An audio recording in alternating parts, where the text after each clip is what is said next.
முருக பக்தர்கள் எல்லோரும் இணைந்து அவருடைய ஏற்பாட்டில் இந்து இயக்கங்கள் எல்லாம் ஒருங்கிணைந்து இன்னைக்கு திருப்பரங்குன்றத்தில் நீதிமன்றம் கொடுத்த உத்தரவுக்கு எதிராக செயலாற்றிக் கொண்டிருக்கக்கூடிய தமிழக திராவிட முன்னேற்ற கழகத்தினுடைய அரசு பாராளுமன்றத்தில் தீர்ப்பு கொடுத்த நீதியரசரை பதவியிலிருந்து இறக்க வேண்டும் என்று கையெழுத்து போட்ட 120 எம்பிக்கள், அதில் குறிப்பாக புதுச்சேரி மாநிலத்தினுடைய காங்கிரஸ் எம்பியாக இருக்கக்கூடிய வைத்திலிங்கம் இவர்களுடைய நடவடிக்கையெல்லாம் கண்டித்து இந்த கண்டன ஆர்ப்பாட்டம் நடந்து கொண்டிருக்கிறது. கொட்டுகின்ற மழையெல்லாம் பொருட்படுத்தாம முருக பக்தர்கள் பெரும் அளவில் இங்கே வந்து நகரமே ஸ்தம்பிக்கும் அளவில் அதே நேரத்தில் மிக அமைதியாக ஒழுக்கமாக இந்த கண்டன ஆர்ப்பாட்டத்தில் பங்கேற்று அதன் பிறகு தீபத்தூணில் இங்கே தீபத்தை ஏற்றி இங்கிருந்து கலைந்து சென்றிருக்கின்றார்கள். இது எதை காட்டுதுனாங்க, மக்களுடைய உணர்வையும் எழுச்சியும் இது காட்டுது. தமிழகத்தில் குறிப்பாக திருப்பரங்குன்றத்தினுடைய முருகனை சீண்டுவதையே தன்னுடைய வேலையாக கடந்த 2 வருடங்களாக திராவிட முன்னேற்ற கழகத்தினுடைய அரசு இருக்கு. மாமிச சாப்பிடுறது, ராமநாதபுரத்தினுடைய இந்திய யூனியன் முஸ்லீம் லீக் எம்பி பிரியாணியை கொண்டு போய் மேல சாப்பிடுறது, மலையினுடைய பெயரை சிக்கந்தர் மலை என்று மாற்றுவதற்கான முயற்சி, நீதிமன்றம் தீர்ப்பு கொடுத்த பிறகு அதை மதிக்க மாட்டேன் என்று இவர்களாகவே சட்டம் ஒழுங்கை சீர்குலைத்து பிரச்சனை ஏற்படுத்துவது, இதையெல்லாம் மக்கள் பார்த்துக் கொண்டிருக்கின்றார்கள். நிச்சயமாக தமிழகத்தினுடைய 2026 சட்டமன்ற தேர்தலில் எதிரொலிக்கும். அதே நேரத்தில் புதுச்சேரி மாநிலத்தினுடைய காங்கிரஸ் எம்பி அவரும் மக்கள் கடும் கோபத்தில் இருக்கிறாங்க, அவரின் மீதும் அடுத்த தேர்தலில் எதிரொலிக்கும். என இந்து சொந்தங்கள் முருக பக்தர்கள் இன்று வாக்குப்பெட்டி மூலமாக நிரந்தரமான நியாயத்தை அவர்கள் தேட வேண்டும். நீதிமன்றம் நியாயம் கொடுத்தாலும் கூட அதை உடைப்பதற்கு மக்களால் தேர்ந்தெடுக்கப்பட்ட பிரதிநிதிகள் முயலும் பொழுது இதை தவிர முருக பக்தர்களுக்கு வாய்ப்பில்லை. அது நிச்சயமாக அவர்கள் நடத்தி காட்டுவார்கள் என்ற முழு நம்பிக்கை இருக்கு. இதை தாண்டி கேள்விகளா கேளுங்க, பதில் சொல்றேன். திருப்பரங்குன்றத்துல தீபம் ஏற்றுவது தொடர்பாக வக்ஃபு வாரியம் இன்னைக்கு வாதம் நடத்திருக்காங்க. அதுல அந்த இடம் அவங்களுக்கு சொந்தம் இல்லை, இந்த நடைமுறையும் இவ்வளவு நாளா பின்பற்றப்படவில்லை அப்படின்னு சொல்லியிருக்காங்க. 1920 இந்த வழக்கு மதுரை சப்கோர்ட்ல ஃபைல் செஞ்சாங்க. அன்னைக்கு ஆரம்பித்து இன்னைக்கு வரைக்கும் தான் இந்த நடைமுறை இல்லை. நம்ம எல்லோருக்கும் தெரியும், அங்க இருக்கக்கூடிய முருகன் கோவில் 1300 ஆண்டுகளுக்கு மேல பழமையான ஒரு கோவில். தீபத்தூண் இருந்ததே அங்கே தீபத்தை ஏற்றுவதற்கு தான். இந்த நடைமுறை என்பது கடந்த 100 ஆண்டுகளாக கைவிடப்பட்ட ஒரு நடைமுறை. அதை திரும்பவும் ஆதாரத்தின் அடிப்படையில் அந்த தீபத்தூணில் இந்த நீதியரசர் அவர்கள் டிசம்பர் 1ஆம் தேதி கொடுத்த தீர்ப்புல நீங்க கார்த்திகை தீபத்தன்று நல்லா புரிஞ்சுக்கணும், 365 நாளும் கிடையாது. கார்த்திகை தீபத்தன்று வருஷத்துக்கு ஒரு முறை கூட ஒரு பக்தர்கள் அங்க போய் தீபத்தை ஏற்ற முடியலனா அந்த பக்தர்களுக்கு நடக்கக்கூடிய மிகப்பெரிய அநியாயமாக இந்த நீதியரசர் தீர்ப்பு கொடுத்திருக்கிறாங்க. அதுவும் உங்களுக்கு தெரியும், 1995 ஆர்டிஓ ஆபீஸ்ல நடந்த பீஸ் கமிட்டி மீட்டிங்ல தர்காவை சார்ந்தவர்கள் தீபத்தை ஏற்றுவதற்கு எந்த அப்செக்ஷன் இல்லைன்னு சொன்னாங்க. 2005 சொல்லியிருக்காங்க. அப்படி இருக்கும் பொழுது தர்காவை வேண்டுமென்றே தூண்டிவிட்டு திராவிட முன்னேற்ற கழகத்தினுடைய ஆட்சியாளர்கள் இன்னைக்கு இந்த டிராமாவை பண்றாங்க. டிசம்பர் 1ஆம் தேதி தீர்ப்பு கொடுத்த பொழுது 2ஆம் தேதி தர்கா அப்பீல் போல 3ஆம் தேதியும் தர்கா வரல. 4ஆம் தேதிக்கு மேலதான் திமுக தூண்டி விட்டு தர்காவை கூட்டு வந்திருக்கிறாங்க. இது மக்கள் எல்லோருக்குமே இந்த உண்மை தெரியும். உரிமையில் நீதிமன்றத்தால விசாரிக்கப்பட வேண்டும். ஜி.ஆர். சுவாமிநாதனுக்கு இதுக்கு சம்பந்தம் கிடையாது வக்கு சொல்லியிருக்காங்க. வக்கு நன்றாக புரிந்து கொள்ள வேண்டும். இதற்கு முன்பு நீதியரசர்கள் முன்பு அந்த பெட்டிஷன் மலையினுடைய உச்சியில தீபத்தை ஏற்றணும். நீதியரசர் ஜி.ஆர். சுவாமிநாதன் தீர்ப்பு கொடுத்திருக்காரு. மலையினுடைய உச்சி என்பது தர்கா இருக்கு, அந்த தீபம் ஏற்றக்கூடாது. அந்த உச்சியிலிருந்து கீழே 50 மீட்டர் தொலைவில் தூரத்தில் இருக்கக்கூடிய இந்த தீபத்தூணுல தீபத்தை ஏற்றனால யாருக்கும் பிரச்சனை இல்லை. அதே நேரத்தில் தீபத்தூண் என்பது கோவிலுக்கு சொந்தம் என்று சொல்லும் பொழுது தர்காவுக்கு எங்கிருந்து பிரச்சனை? தர்காவுக்கு பிரச்சனையே இல்லை. மலை உச்சியில ஏற்றணும்னா தான் தர்காவுக்கு பிரச்சனை. அது தர்கா அங்க இருக்கு. அதனால் வேண்டுமென்றே தர்காவை தூண்டிவிட்டு மத கலவரத்தை ஏற்படுத்துவதற்கு திராவிட முன்னேற்ற கழகத்தினுடைய அரசு முயற்சிக்கின்றார்கள் என்றுதான் நாங்கள் பார்க்கிறோம். தீபம் ஏற்ற மூலியமா நீதிமன்ற வாசல் இருக்கிறது அப்படின்னு சொல்லிட்டு இந்து அறநிலையத்துறை போறது. அண்ணா இங்கே அழைத்து வரண்ணா, இங்கே தூண் இருக்கு, அங்கே தூண் இருக்கு. நாம் கேட்பது தீபத்தூண், நாம் கேட்பது விளக்கு ஏற்றுவதற்காக இருக்கக்கூடிய தூண். அந்த தூண் தீபத்தூண் மேல 2 லிட்டர் அளவுக்கு மேல நெய் ஊத்தலாம். எத்தனையோ பண்டைய சமீப தமிழ் இலக்கணத்துல தீபத்தூணை பத்தி எழுதியிருக்கிறாங்க. உச்சி பிள்ளையார் கோவில் தூணை பத்தி எழுதியிருக்காங்க. அதற்கான வரலாற்று சான்று இருக்கு. அப்படி இருக்கும் பொழுது எல்லா தீபத்திலும் ஏற்ற வேண்டும் என்று கேட்கவில்லை, தீபத்தூணில் ஏற்ற வேண்டும் என்று கேட்டிருக்கின்றார்கள். இன்னைக்கு இந்த அறநிலைத்துறை சார்பாக வாதாடிய வக்கீல் ஜோதி என்ன சொல்றாரு? முருகனுக்கு 2 மனைவி இருக்கிறதுக்காக 2 தூண்ல ஏத்த முடியுமா? இது நான் கேட்கிறோம். மாநில அரசு ஒரு முருக பக்தர்கள் முன்பு மண்டியிட்டு மன்னிப்பு கேட்கணும். இந்த வாதத்தை வைத்ததற்கே மன்னிப்பு கேட்கணும். முருகனுக்கு 2 மனைவி இருப்பதற்காக 2 தூணிலை ஏற்ற முடியும் என்று அறநிலைத்துறை சார்பாக வாதாடி இருக்கக்கூடிய ஜோதி சொல்றாருன்னா, எங்களை பொறுத்தவரை திமுக அரசுடைய கருத்தாகத்தான் நாங்க பார்க்கிறோம். திமுக கிளாரிஃபை பண்ணணும் அவர்களுடைய கருத்தா. அதனால் எல்லா தூணும் கேட்கல, தீபத்தூண் தான் கேட்கிறோம்.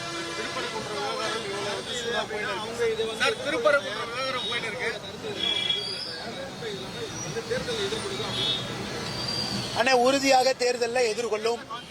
இன்னைக்கு கேரளாவை எடுத்துக்கலாம், சபரிமலையினுடைய இஷ்யூ இன்னைக்கு கேரளாவுடைய உள்ளாட்சி தேர்தலில் எதிரொலித்திருக்கிறது. திருவனந்தபுரம் சாதாரணமா நினைச்சிடாதீங்கன்னா, பாரதிய ஜனதா கட்சி இதற்கு முன்பு 35 கவுன்சிலர் இருந்தாங்க, இன்னைக்கு 50 கவுன்சிலர். காங்கிரஸுக்கு நாங்க 35 இருந்த போது 9 தான் இருந்தாங்க, இன்னைக்கு காங்கிரஸுக்கு 19.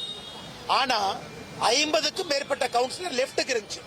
இன்னைக்கு லெப்ட் கவர்மெண்ட் 30 கிலோ மக்கள் கொண்டு போயிருக்காங்க. என்ன அர்த்தம்? திருவனந்தபுரத்தில் மட்டுமே கேபிட்டல் சிட்டி எங்க சிஎம் உட்கார்றாரோ அந்த இடம் உட்பட பாரதிய ஜனதா கட்சிக்கு வாக்களித்திருக்கிறாங்க. நான் நிறைய சமுதாய தலைவர்கள் இருக்கிறனால அரசியல் பேச விரும்பல. நிச்சயமாக தமிழக அரசியல் இது எதிரொலிக்கும்.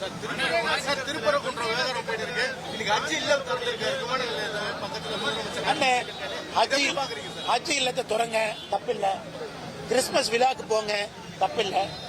இந்து சமுதாயத்தை ஏன் புண்படுத்துறீங்க? அது தப்புன்னு தான் நாங்க கேட்கிறோம். மற்ற சமுதாயத்துக்கு கூட இருங்க, எல்லா சமுதாயத்துக்கு கூட நாங்களும் இருக்கோம். இந்து முன்னணி என்கின்ற பெயர் இருக்கக்கூடிய இயக்கம், மூத்த இயக்கம், அவங்க ஏதாவது போய் இஸ்லாமியருக்கும் கிறிஸ்தவருக்கும் தொந்தரவு கொடுத்தாங்களா? அவங்களும் ஆதரவா தான் இருக்கிறாங்க. இந்துக்களுக்கு எதிராக பிரச்சனை வரும் பொழுது வெகுண்டு எழுதுறாங்க. இங்க இருக்கக்கூடிய நாங்கள் யாருமே இஸ்லாமியர்களுக்கோ கிறிஸ்தவர்களுக்கோ எதிரானவர்கள் கிடையாது, எதிரானவராக மாற மாட்டோம். நாங்க இந்துக்களுடைய உணர்வை கொச்சைப்படுத்துறீங்க, தவறு செய்யறீங்கிறத தட்டி கேட்கிறோம். அது எங்களுடைய உரிமை, எங்கள் கடமை.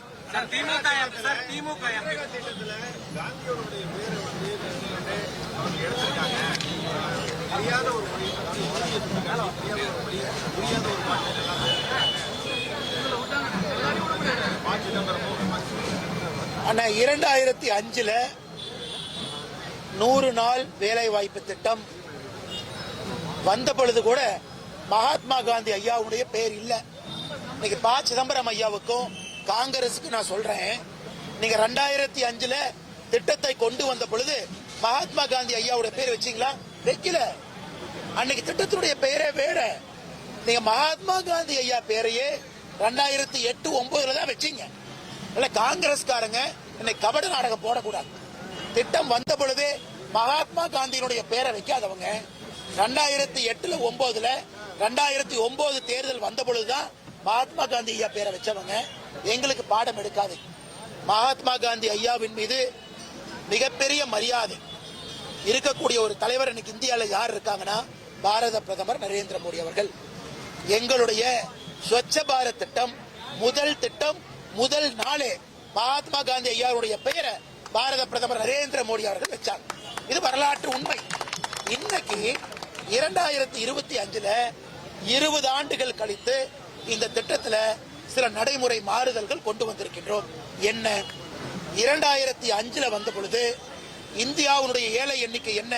28%. 28%. இன்னைக்கு இந்தியாவுடைய ஏழை எண்ணிக்கை என்ன? Less than 1%.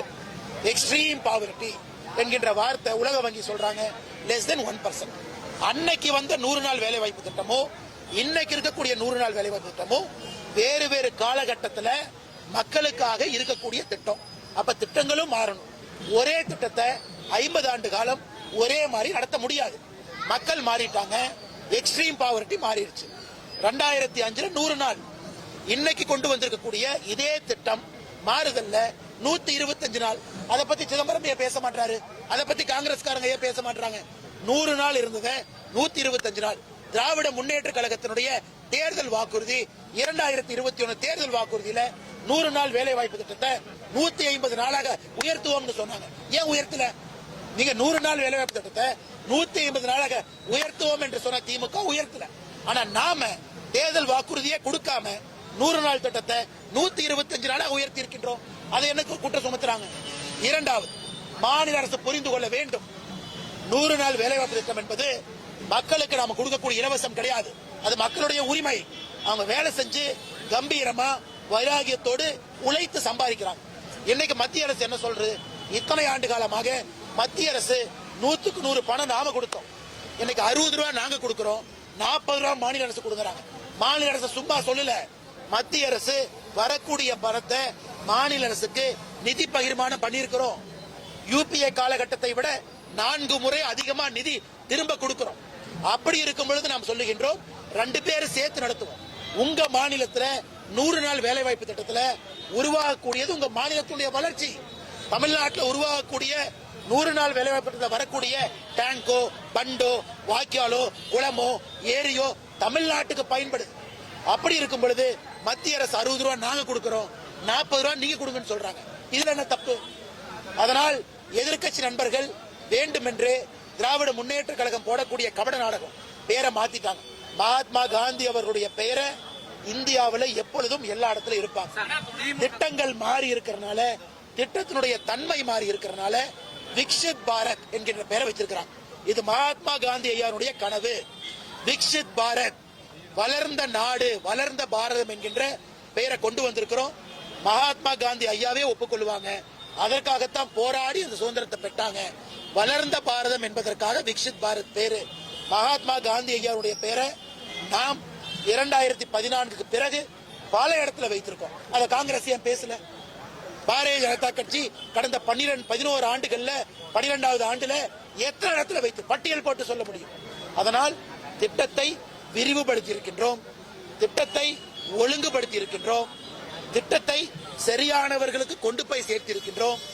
இன்னொன்னு புரிஞ்சுக்கணும், இந்த புது திட்டத்துல வேலை கிடைக்கினா பென்ஷன் கொடுப்பாங்க. இதை ஏன் திமுக சொல்ல மாட்டான்?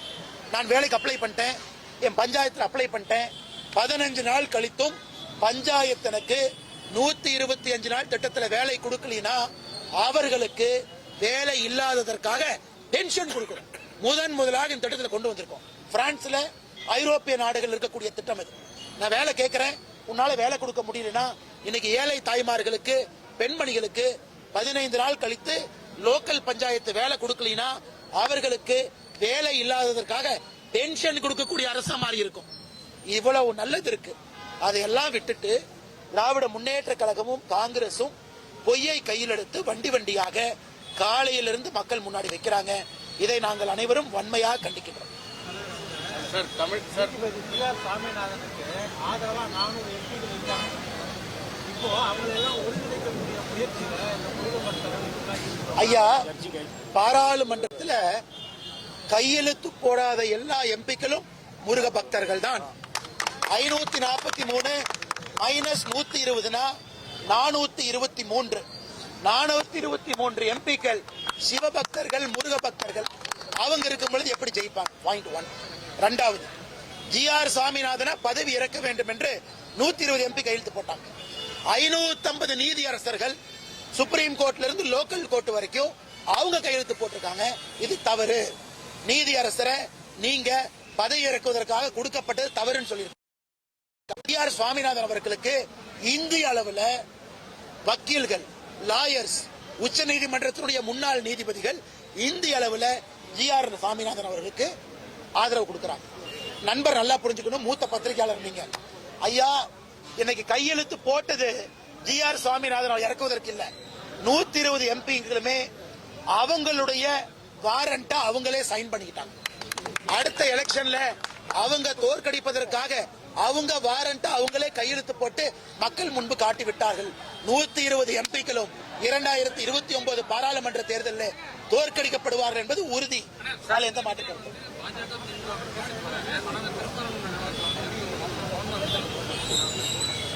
கம்முன்னு இருக்க வேண்டிய இடத்துல கம்முன்னு இருக்கணும், கும்முன்னு இருக்க வேண்டிய இடத்துல கும்முன்னு இருக்கணும். இது யார் சொல்றது?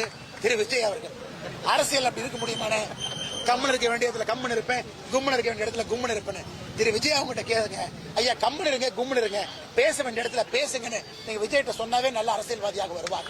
இவ்வளவு பிரச்சனை நடக்குது, இவ்வளவு சண்டைகள் நடக்குது. நான் பேசவே மாட்டேன், நான் வேடிக்கை மட்டும் பார்ப்பேன்னா உங்களை நம்பி எப்படி மக்கள் ஆட்சி பொறுப்பை கொடுப்பாங்க? தப்பா தப்புன்னு சொல்லுங்க, சரியா சரின்னு சொல்லுங்க.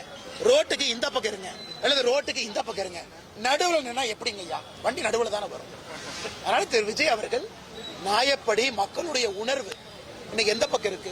திருப்பரங்குன்றத்திலே தீபம் ஏற்றப்பட வேண்டும் என்று இருக்கும் பொழுது அவங்களுடைய ஆதரவு எந்த பக்கம் இருக்கணும்? நான் பேசவே மாட்டேன்னா அது எந்த விதமான அரசியல்? நான் தமிழ்நாட்டில் தொடர்ந்து சொல்றது, விஜய் அரசியல் இருக்கட்டும், அவர் சித்தாந்தத்தை சொல்லட்டும், மக்கள் ஓட்டு போட்டு முடிவெடுக்கட்டும். அப்படி இருக்கும் பொழுது எனக்கு ஒரு விஷயம் நான் பேசுறேன், ஒரு விஷயம் நான் பேச மாட்டேன்னா, இதே விஜய் அவர்கள் புதுச்சேரிக்கு வந்தார். நம்முடைய ஆட்சியில, கூட்டணி ஆட்சியில ஒரு எம்எல்ஏ மந்திரி ஆயிட்டாரு, அவர் சிறுபான்மையர் அப்படிங்கறக்காக அவருக்கு பொறுப்பு கொடுக்கணும் விஜய் பேசினாரா இல்லையாங்கண்ணா? பேசினாரா இல்லையா? அன்னைக்கு சிறுபான்மையர் பேசின விஜய் திருப்பரங்குன்றத்தில் பெரும்பான்மையருக்கு ஏன் பேசல? இதே புதுச்சேரிக்கு வந்து சிறுபான்மையர் எம்எல்ஏவா இருக்காரு, அவருக்கு பொறுப்பு கொடுக்காததற்கான காரணம் அவர் சிறுபான்மையர் பேசிய விஜய் அங்க பெரும்பான்மையர் மக்கள் துன்பத்தில் இருக்கும் போது ஏன் பேசல? பாண்டிச்சேரி மக்களும் விஜயை பார்த்துட்டு இருக்காங்க, பாண்டிச்சேரி மக்களுக்கு உண்மை தெரியும். அதனால் தேர்தல் களத்தில் மோதுவோம், நியாயமான விஷயத்திற்கு ஒன்றாக இருப்போம் என்பதுதான் நான் திரு விஜய் அவர்களுக்கு சொல்லக்கூடிய ஒரு தாழ்மையான கருத்து.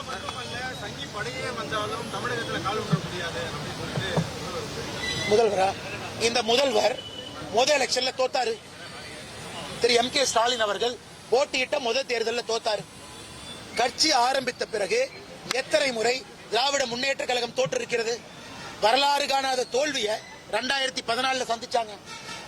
ஒரு எலெக்ஷன்ல 2 எம்எல்ஏ தான் ஜெயிச்சாங்க 234. அதனால தோல்வியை பத்தி ஸ்டாலின் ஐயா எங்களுக்கு பாடம் எடுக்க வேண்டாம், வேறவங்க பாடம் எடுக்கணும். அமித்ஷாஜி அவர்கள் யார் என்று இந்திய மக்களுக்கு தெரியும். அவர் வந்து ஓட்டு போட்டு தமிழகத்தில் ஆட்சியை மாத்தல, தன்னுடைய கருத்தை சொல்றாங்க, இங்க வந்து பிரச்சாரம் பண்றாங்க, மக்களுடைய உணர்வுகள்கிட்ட கேட்கிறாங்க. மக்கள் ஓட்டு போட்டு, இது அமித்ஷாஜி அவர்களே மேடையில சொன்னது, நான் ஆட்சி மாத்திரக்கு நான் ஓட்டு போடுறது, என்னுடைய கடமை நியாயத்தை பேசுவது. அமித்ஷாஜி அவர்கள் நியாயத்தை பேசுறாங்க. இந்திய அரசியல்ல திராவிட முன்னேற்ற கழகம் 1949 உருவாச்சு. அவங்க எத்தனை எலெக்ஷனை சந்திச்சாங்க, எத்தனை எலெக்ஷனை தோத்தாங்கன்னு பட்டியல் போடுங்க.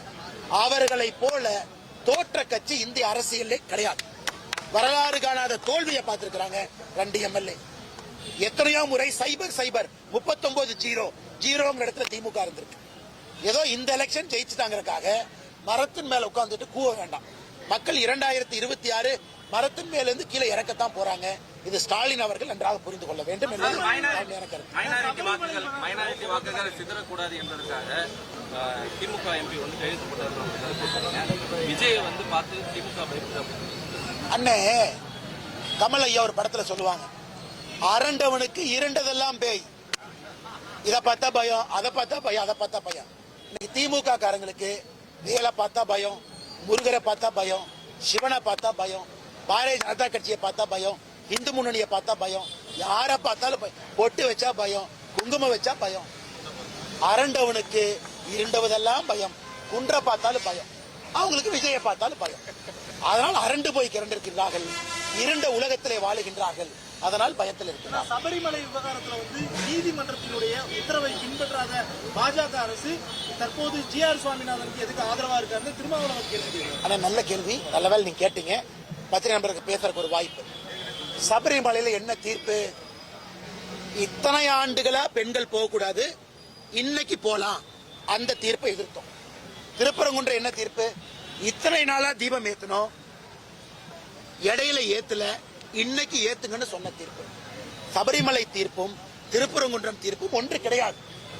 இத்தனை காலமாக இருந்த பழக்க வழக்கத்தை சபரிமலை தீர்ப்பு மாத்துச்சு, நாங்க எதிர்ப்போம். இத்தனை காலமாக இருக்கக்கூடிய பழக்க வழக்கத்தை மறுபடியும் செய்யணும் நீதிமன்றம் சொல்லுது, நாங்க ஆதரிக்கிறோம். அதனால திருமாவளவன் அவர்கள் முதல்ல ஜட்ஜ்மெண்ட்டை படிக்கணும். சபரிமலையில எதிர்த்ததற்கான காரணம் இருக்கிற நடைமுறையை மாற்றினதுக்காக, திருப்பரங்குன்றத்தை ஆதரிப்பதற்கான காரணம் இருக்கிற நடைமுறையை பின்பற்றுவதற்காக.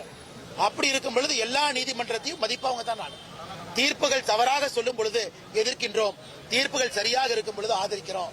இது திருமாவளவன் அவர்கள் இன்னைக்கு மேடையில பேசும்பொழுது ஐயா சொன்னாங்க, இந்து கோவில்னா அசிங்கமா பொம்மை இருக்கும். இதே திருப்பரங்குன்றத்துக்கு திருமாவளவன் போகும் பொழுது 3 மாதத்திற்கு முன்பு திருநூறு வச்சுட்டு வெளியே வர்றார். ஒரு அம்மா வந்து ஐயா செல்ஃபி எடுக்கணும்னு சொல்லும் பொழுது திருநூறை அழித்து விட்டு செல்ஃபி எடுத்த திருமாவளவன் அவர்கள் திருப்பரங்குன்றத்தை பத்தி பேசுவதற்கு எந்த அருகதையும் இல்லாத ஒரு தலைவர்.